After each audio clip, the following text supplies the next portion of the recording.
All right, KMA Tribe, friends, family, students. I am here with the great Dr. Drew, aka Dr. G, Professor Gold. Uh, and not only is he the one of my most illustrious black belt leadership students at Krav Maga Martial Arts, but he is also a professor and, in fact, head of department at St. Leo University for leadership, business leadership specifically, I think. Am I correct, Dr. Gold? Actually, I'm not a department head, but I am working on a leadership, creating an MBA program in leadership. And we don't Oh, currently offer that.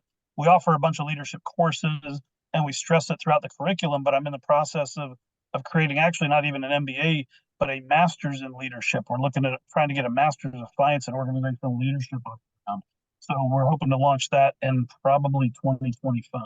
that is outstanding. Because, of course, you and I know that everything rises and falls on leadership, and it's such an important thing. And you do work predominantly with graduate students, right?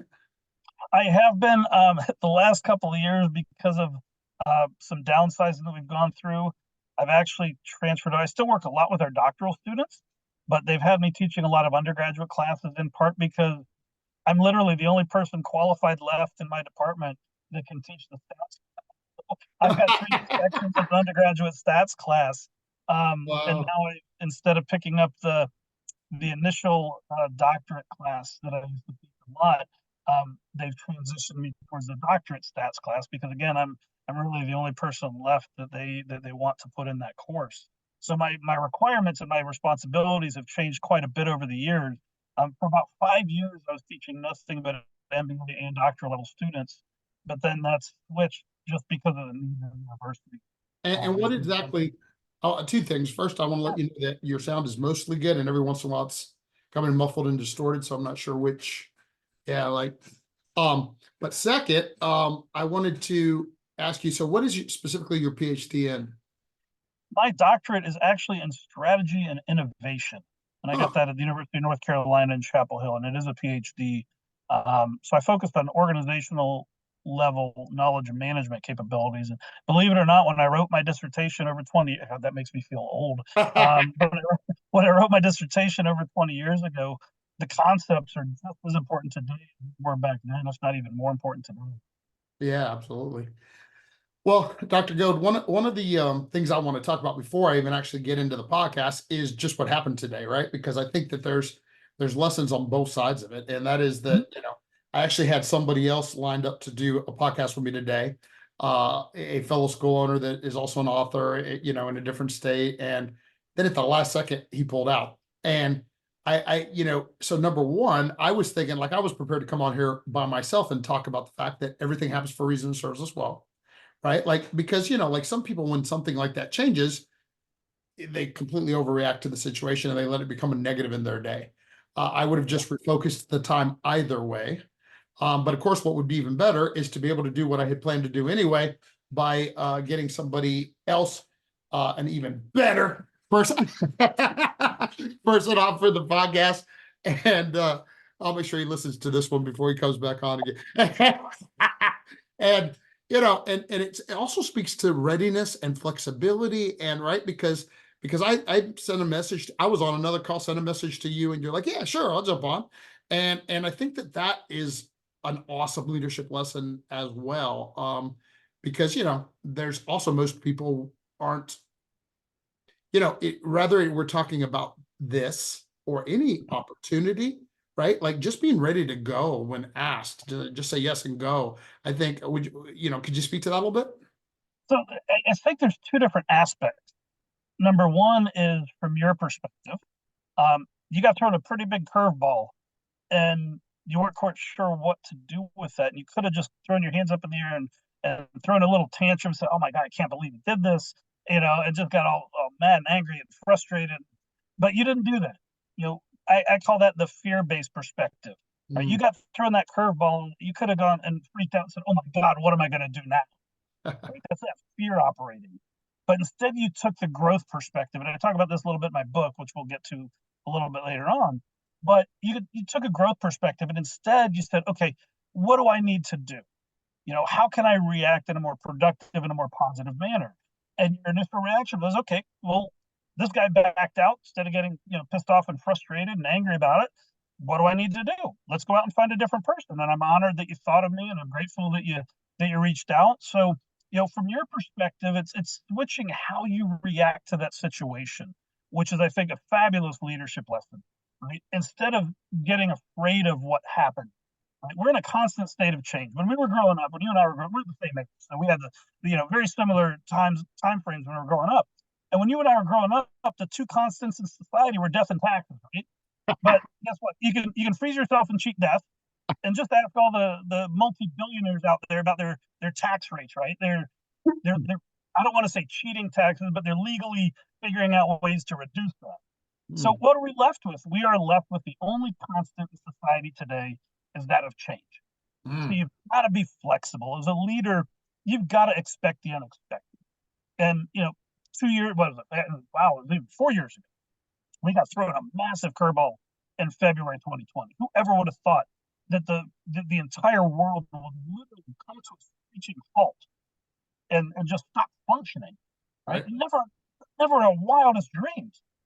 The companies that survived are the ones with leadership instead of freaking out and just saying, okay, forget about it. And I hate saying this, one of my favorite restaurants, week after the pandemic hit, 2 weeks after they hit, Sweet Tomatoes, leader said, you know what?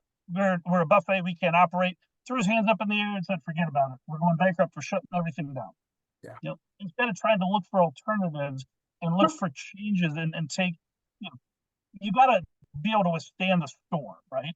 But then take that perspective and say, okay, how can I make this into a positive?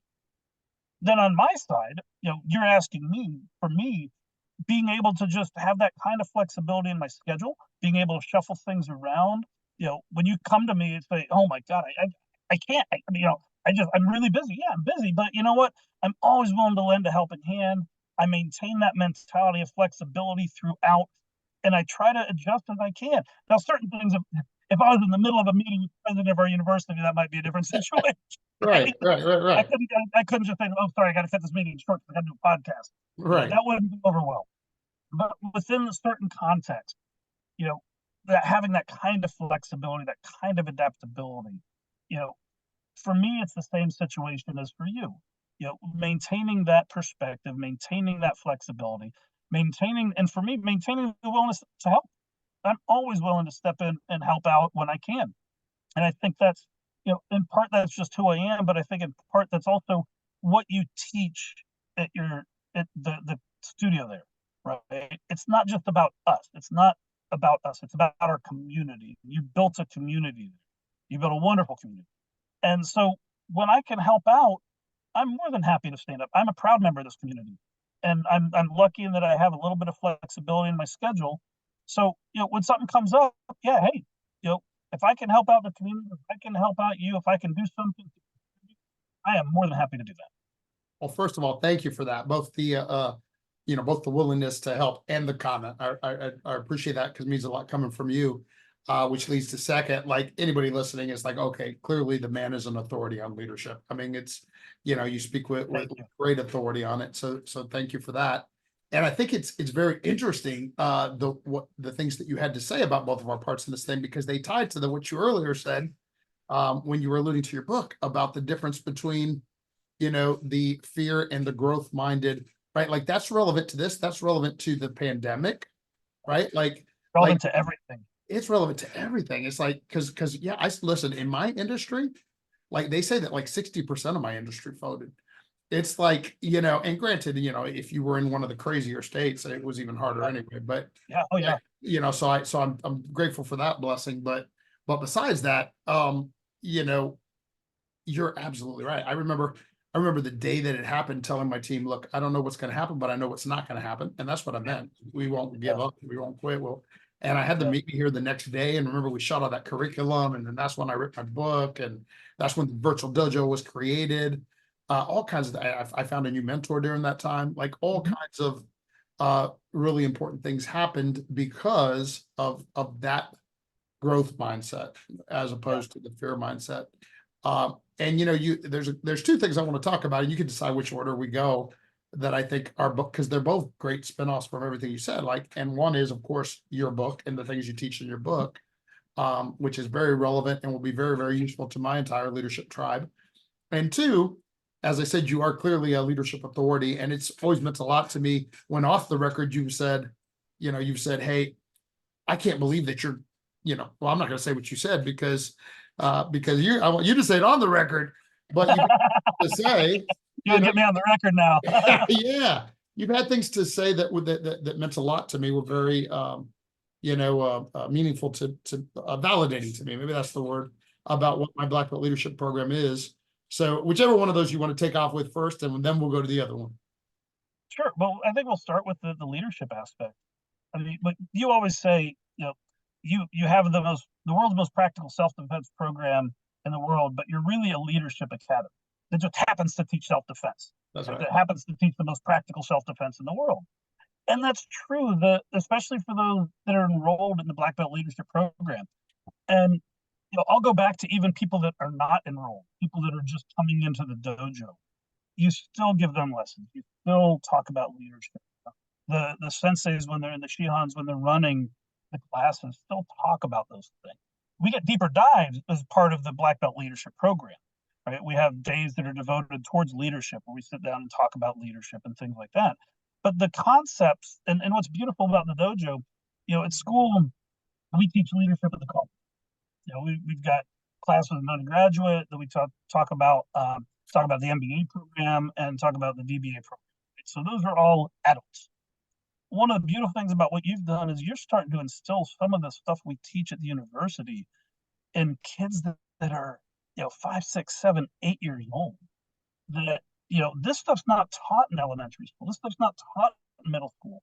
It's not taught in high school. And we see, one of the things that we keep talking about in the academic community is that we get students in that I don't want to say that it's like a lump of clay that we've got to mold, because I don't want to talk bad about our students, but there's a lot of things that we're teaching that I think could and be starting to instill in the kids at a younger age. Right? And those are leadership, responsibility, respect, things like that. And so we're starting the process at the collegiate level, and very few places around the world, with the exception of maybe some, higher end private institutions and things like that, are talking about these concepts. When it's scary to think about, an 8-year-old kid who's going to come out after going through your program and developing these skills and getting their black belt, they're going to tear the world apart when they get older. I mean, it's great that you're instilling these concepts in them at such a young age. And even those that are older, I still learn stuff. I appreciate the comments, and I thank you for your kind words about being a leadership expert. But I'm still learning. I'm in a journey of lifelong learning. That's what we do. So I still learn from you, and Vice versa. And thank you, and being able to get people in such a wide range. You've got kids that are younger than 8 years old going through this program, that are 6 and 7 years old going through this program. And you've got people that are literally 60 years older than that are retired, that are going through learning the same concepts. And when you bring these people together, everybody learns, right? It's talking about stuff that everybody can take to heart and that everybody can learn and grow from. So you're instilling what I call this mindset in people about leadership. And it's not just, you don't have to be a quote unquote leader to embrace the leadership mindset. Yes.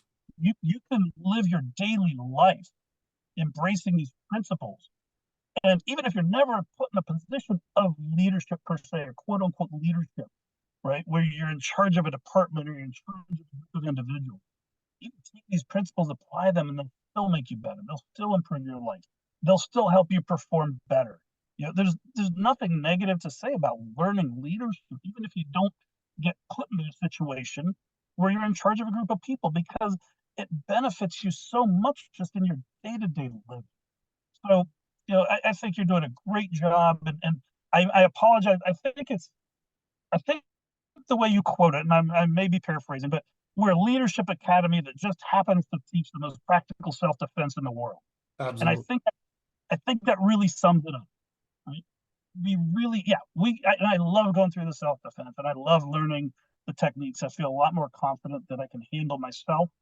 I don't go out looking for trouble, but I feel confident, and things crazy. There's you see in the news, people just constantly things are going, Yeah. and I'm very confident in my ability now to one of the reasons why Tanya and I started with this program was, and she promised she's coming back. She's trying to work it out in her schedule, by the way, and she said to All say right. hi.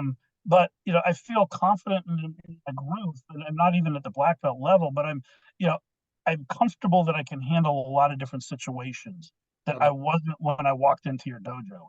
But at the same time, I think my leadership, my skills, and my knowledge has developed considerably as well. Yeah. So I want to thank you. And I think it's been a fabulous experience for me. Not I think it has been a fabulous experience for me to go through that process in the last few years. And we joined up in the middle of the pandemic.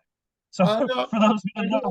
we joined up with you. I want to say just a few weeks after you reopened the dojo, when the pandemic was still going on. We were all masked up and huffing during during the training, trying to breathe through those masks and huffing and puffing through the mask. Yeah. Yeah. Yeah. That thing was just such an illustration of what we talk about. But I love everything that you said. Thank you so much, first of all. And as I was just thinking about our community as you were talking about it, it's one of the things that I love about our leadership community is like you said, number one, those young people are impressive. Like even the input that they give in some of those discussions is beyond what you would think if you didn't try, right? Like if we weren't doing it, you would never know that they had such intelligent things to offer. And yeah, they're certainly. I wish of course, that I had that stuff when I was their age. But the other part that is so brilliant. And honestly, this has been one of those blessings where I've discovered it as it's happened more than that I actually designed it. Is that even the people that quote unquote, because like you said, I consider myself a lifelong learner as well. But even the people that quote unquote don't need the leadership training, like people like yourself and the military leaders we have and the business professionals we have and all these high level leaders, number one, they value it like we do. But number two, this is the part that I said I hadn't thought through, but has been such a blessing. They love sharing and giving back to the community their wisdom and knowledge.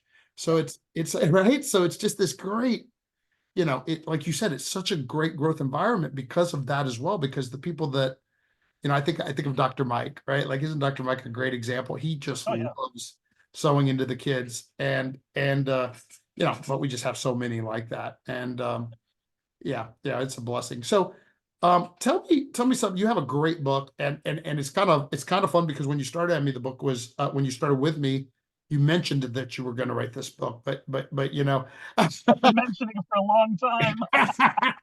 it's been coming for a long time, but I think it's almost done. It's going to be published real soon, right? So, We're, so we're targeting May to June timeframe for it now. awesome, awesome. We'll First three definitely, chapters I'm finishing up. So there's 7 chapters in the book. So we can yeah, definitely do a book release here and have you I'd love talk to. and sign and all that. Love to. That'd be Would love great. to. But tell us a little bit about what you're writing about. So I've been on this journey of self-discovery, and I talk about, November 1st, 2012 was a life-changing date for me. I went to a Tony Robbins UPW seminar and walked across a bed of fire. And that basically taught me that I could do pretty much anything. And before that, I was working jobs. I was out of academics, but I was doing things that weren't really fulfilling my purpose. Um, and at that point in time, on November 1st, 2012, I said, look, I was in a miserable place. I was not happy. I was depressed. I was on anxiety medication. Um, my marriage with my wife was on the rocks. Didn't have a great relationship. So basically, she said, look, I'm taking you to Tony Robbins, period. Huh. And we went to see him in Orlando, and it changed my life. I mean, it truly did. It transformed me. I said that night, I drew a line in the sand and said, look, I'm never going back to that again. I don't like who I am. I don't like how I feel, and I am never going back. And I've been keeping track of it since then. And I can say very effectively, as of this point in time, I have not had a bad day Oh, that's in great. over what is it, 2024, in over 11 and a half years. I started tracking November 1st of 2012, and I'll let you on. My bad day before that was probably October 31st of 2012. but I started keeping track of it and said, look, I'm not going back to that person. So I started on this journey of self-discovery and professional and personal development. Went to a bunch of seminars, read tons and tons of books, learned about emotional intelligence pretty quickly, and became a trainer in emotional intelligence. And one of the things that I realized, emotional intelligence has been around for a long time, and I'm not hacking it. I'm not trying to talk bad about it. But for me, emotional intelligence is a good starting point, but it's very reactive in nature. Mm. It's about sensing the emotions of those around you, understanding your own emotions, and really crafting better interactions, right? So it's reactive in nature. You're reacting to the emotions of you and the others around you, trying to create more productive interactions, things like that. So there's 4 basic skills with that, but it's reactive. And one of the things that I work on and is the cornerstone of my book is that it's followed my journey. What did I have to do? Well, the first thing I had to do is change my mindset, right? So the book starts with the foundation. It's what I call the mindset of optimal. I'm sorry, can you say it again? Mindset The mindset of optimal performance. of I apologize. I don't have a headset, so I'm relying on the laptop microphone. But that's the foundation. And if you think about kind of a pyramid, you can't build your pyramid, or you can't build a building without a really strong foundation. And for me, it comes with that mindset. So the second chapter in my book, the first chapter is just kind of an overview and introduction. The second chapter really gets into that mindset, and it's about really forming a mindset where you're believing in yourself, you're committing, you're setting yourself in a positive emotional place to begin with. And for me, the whole approach is really more proactive in nature. So it's understanding things like the compounding effect and the butterfly effect mm. and past dependence. People think, in life, well, your past predicts your future. No, that's nonsense.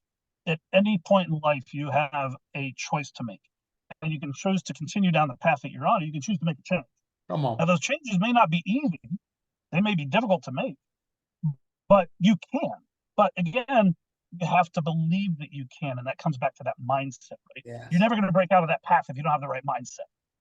So understanding some concepts like that, compounding effect, the effect of compounding over time, and one of the black belts talked about that in his black belt speech, where if you take 1% change a day, compound it over a year, you get a 32% change or something like that, and over 2 years, you're over 1,000% difference, right? That's tenfold.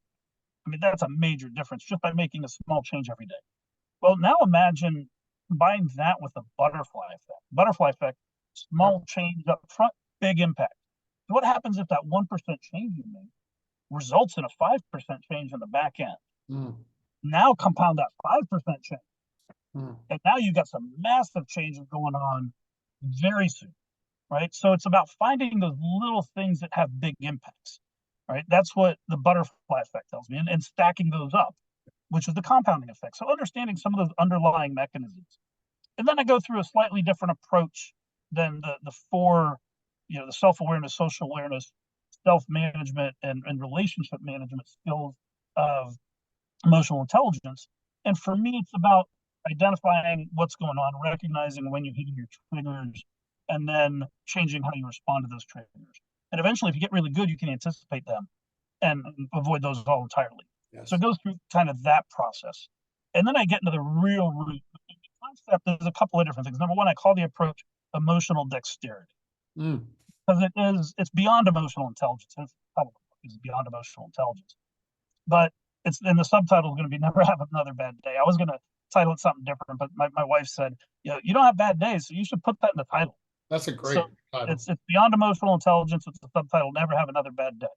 And that's really what it's about. And so we get into the real proactive stuff and the what I call the emotional dexterity skill. Love that. And the top of the pyramid is where you look at what I call emotional driver.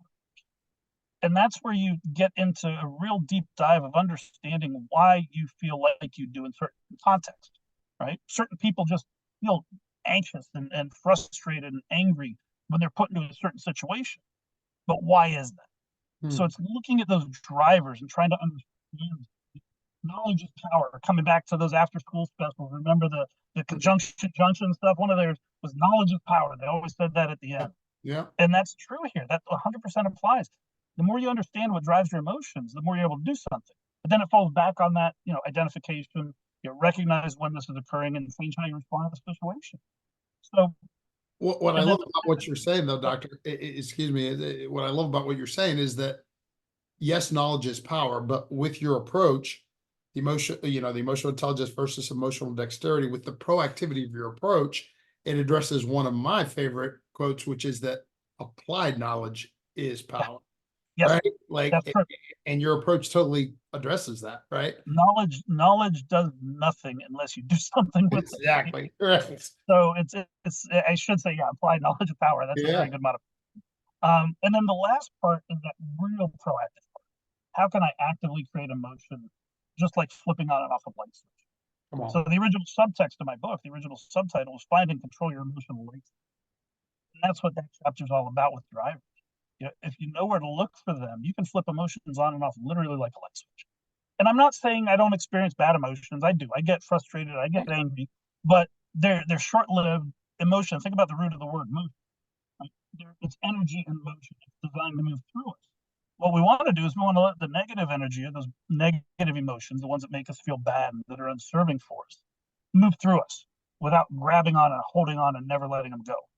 The good ones, the positive ones, the ones that get those endorphins flowing that make us feel good, we want those to hold on to. We want to create more of those, right? Because we want to feel better. All right. So that's what this whole process is about. It's not about ignoring the negative, but it's really about experiencing them, letting them run their course, and moving on. I used to, before this life-changing experience in 2012, I get angry, and I'd last angry for hours, even possibly days. Yeah. Now when I get angry, anybody who's married knows what I'm talking about. My wife knows my buttons. She knows what to push, and she knows how to do it. But you know what? When I get upset with her, it doesn't last for very Right. long. And I'll give you a great example. One of these this must have been 4 or 5 years ago, it was an MBA class talking about this. And I challenged my students to change how they react to the phrase, "How are you doing?" And they said, "Okay, I'll do that if every time somebody asks you, you have to say supercalifragilisticexpialidocious." I said, "Okay, I'm down for that. I'll do that for the weekend." Well, I made the mistake of telling my wife. So what do you think she did? She started pushing my buttons to get me really pissed off. And I mean, I was livid. And then she said, "How are you?" And I was like, "What?" She said, "How are you? Say it, say it." And I was like, "Okay." So I said, "Supercalifragilisticexpialidocious. How do you think I am?" And then we both burst out laughing. Exactly. Yeah. That's the power of the light switch. You Come can on. go from really pissed off and angry to just laughing hysterically in a matter of seconds. I And so love. that's what this chapter is all about: is how do you find those light switches, and how do you figure out where they are, and how do you control them, and how can you take advantage of those so that you can live a more productive, happier life? Because ultimately, I think we all want to be happy. It's so great. It's so great. I can't wait to work with you to apply all this stuff to training within our program because, like you're already starting at a high level, right? Like, and what I mean by that is, unfortunately, so many people in the world. Now, most of them are not part of our tribe, but we all have Mhm. people that we love that this is true about. Unfortunately, most people in the world don't even believe that they can be responsible for their emotions, right? Like they think that it's something happening to them. In fact, I have upset people. I've hit their triggers by saying, "Listen, you're choosing to be that one." Right. Yeah. And of course it's the worst thing to say, even though it's so true, right? Because you just hit the trigger and they're just right. Like, but with our people that are at a level of at least understanding that self-control of our emotions is one of the most important powers, right? Yeah. Um, I think that we can do some really, really great work on Oh teaching yeah. people to do that. Yeah. I did this with a student. This was a long time ago. This has been developing over the past decade, Yeah. and I've been developing it as I've been going through and learning more and reading more and going through more training and stuff like that. So I actually started the book 7 years ago. Hmm. A lot better now than it was 7 years ago. Oh, of But course. now I'm at the point, just got to get it done, got to get it Yeah. out. Yeah. Yeah. I Yeah. think it's in great shape. But I want to say it was about 6 or 7 years ago. I had a conversation with a student in class, and he was just miserable. He was never happy, never smiled, grumpy all the time. And we started talking about this, and I asked him, question. I said, look, you can choose to be miserable while you're here. And yeah, you have to come to class, you have to go to class, 4 hours a night to get your MBA. It's basically 2 years of 4 hours a night, 1 day a week if you're doing it in one of our centers.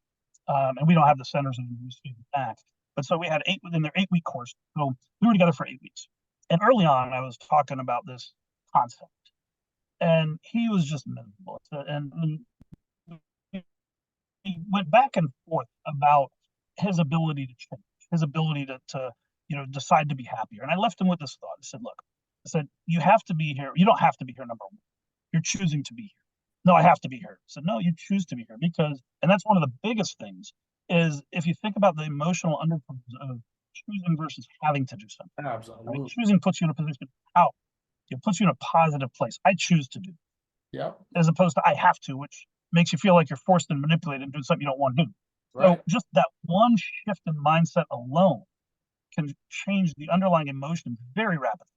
That's why I talk about the mindset's the most important thing in this book, because without the mindset, nothing happens. So we went back and forth. We debated this in class for a half hour. I said, look, we need to move on, but I'll leave you with this parting thought.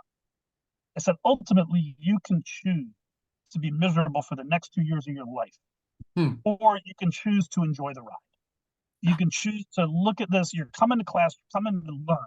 You want to get your degree. You should be grateful for the ability to do that because not everybody has that capability. Not everybody can go to get an MBA, right? You should be grateful for that. It's going to change your life when you get done because it's going to present opportunities you didn't have before. And I just left him with a couple of really positive, encouraging comments. I saw him after he'd done my class, and I'd see him pass back and forth, in between classes. He was smiling and laughing, which I'd never seen before. That's great. He made the choice. That's great. He chose to decide to enjoy the ride instead of choosing to be miserable for the 2 years. And it is a choice. It's a choice that every one of us have. And if you can get past that trigger, I got past the trigger with him. I was able to talk him through that and get past that trigger. So awesome. And explain to him how to kind of not really tell him, but talk to him. Right. He can modify things to have a different experience. Yeah. And when you get something like that, it's incredibly rewarding because you see how it changes. And like you said, he chose to accept, that's like that old thing of the, when the student is ready, the teacher will appear. He chose to accept your mentorship at that moment, and it changed his life for the better. Yeah. By the way, some of our Black Belt leadership principles, life is 10% what happens, 90% how we react to it. Everything happens for a reason, serves us well. I was just going to say, from the perspective of not what you're thinking, it is totally relevant to what we're talking about, but more importantly, what a great podcast, right? Like, you just jumped on here and this has been an amazing, powerful, I want the transcript of this thing. Yeah, I want to shout from the rooftops that everybody needs to hear this. Yeah, And this is you absolutely really will. well. You'll get the video and the text podcast, but this is powerful stuff, Doctor. You're on some great stuff. I want to close. I never close this way, but because we are friends, because we are mutual, we have both said that we both learn from each other, and because I have this positive relationship with you, I'm going to close with a challenge. Because you're throwing down the gauntlet. Yeah, because you said you were going to publish your book in May or June, right? Yeah. So at the end of May, we have it the last Friday of each month. We have a Black Belt leadership seminar. So it'll be May 24th. Okay. I think we should have your book published by then, so you can come to your book opening right then. I will do my best. I'm done with the first 3 chapters, but that means I got to get 4 more done in what about? Yes. So, and then you got to worry about the publishing of it. I'll tell you what, I will at least have a draft of it done by then. It may not be fully published because the process to get it published and to I get that. To get the everything registered and trademark and copyright and all that stuff. I mean, we can also just go for the June one. It's up to you. I just want to put. June, I'd be more comfortable having it complete by the end of June. Well, let's do June then. So June 28th. June. Oh, 28th. You know what's cool about that too is we'll do June 28th. At the seminar, it'll be the end of a belt test. It'll be the day before graduation, and we'll release your book. And then at graduation, we can even have you be like a speaker there too. Would love to. Yeah. And all the people on this podcast heard it here. Hey, yep, I'm committing. I'm going to make it happen. I know you will. Heaven and earth to make this happen now. I know and you know, it's another thing we do, right? Like sometimes we need to do that for each other, right? So that, Oh, you're pushing me. You hit me on the gauntlet, and I will end up with, I will have copies of the book by that graduation. awesome. Awesome. Well, Dr. Drew, anything else you'd like to share with the audience before we call this a wrap? The only thing is just believe in yourself. We've talked about a lot. I've talked about my approach. You know, we've talked a lot about leadership, and you know, we had our holistic health summit a few months ago, and it was on gut health, and Carolyn was our MC for that. Hmm. And one of the things she said in her introduction was, "Do one thing, find one thing." And I've really embraced that. It's, Mm. you know, find one thing you can do differently to improve yourself every single day, Mm. right? And it doesn't have to be big. Even if it's just picking up a book and reading a book or going out and learning something new. But imagine, take for example the compounding effect and the butterfly effect. You do something small that has a big impact, Right. and you compound that. You do something small every day, and each one of those small things has a really big impact, and that starts compounding itself. Oh my God, your life is completely different in a very short period of time. Absolutely. And you'll be vibrating with energy. So just, you know, find something different, find something new to do. Do that one thing every day that's like I said, it can be something very small, but find something small to do every single day of your life, and you'll see the impact. You'll see the change it'll make. That's outstanding. Um, Dr. Drew, is there anything yet in the show notes? Like, is there anything about your book or anything yet that I could put as a link or not yet? I'm working on getting all my social media stuff set up, so it's in the process of getting established. Right now, I don't think I have anything kind of committed yet. I've It's a okay. couple of interviews that I've talked about it, but I want to get, you know, the website's going to be up and running, development. I've got the domains, I've got all the social media handles, so Okay. it's just everything. You know, I want to make that consistent theme. You know, look, that business person in me says I've got to keep it branded consistently throughout. Yeah. Right. So once I've gotten everything kind of aligned with that consistent theme in terms of the handles and the website and everything else, we're gonna start putting the content out. And I'll let you know. When you get that ready to go, just get it to me and I'll get it out to the whole tribe. And Yeah, we'll do. We'll do. because I'll have a nice little quote unquote infomercial on the website. It'll be about a 2-minute commercial about what we've talked about today. yeah, I love it. I love it. Well, hey, you'll have this too if you want to Yeah, use definitely link to this. Yeah, Yeah. definitely link to this. Hey, awesome job, Professor. I appreciate you. Appreciate you making the time and your flexibility and bringing Of course. your wisdom to our tribe today. It's my pleasure. You know, I've always got your back. Try to live Whatever I can empowered. to help out. If it's within my ability, I will move heaven and earth to do what I can to help you out. You know that. I do. And My pleasure. I Thank like. you so much for having me. It's a blessing and an honor to sit here and chat with you. All right, doctor. Have a great day. I know you will. They're all great. Yep, there's no such thing as anything else in my life. That's it, my brother. All right. Thank you. All right, be well. Bye bye.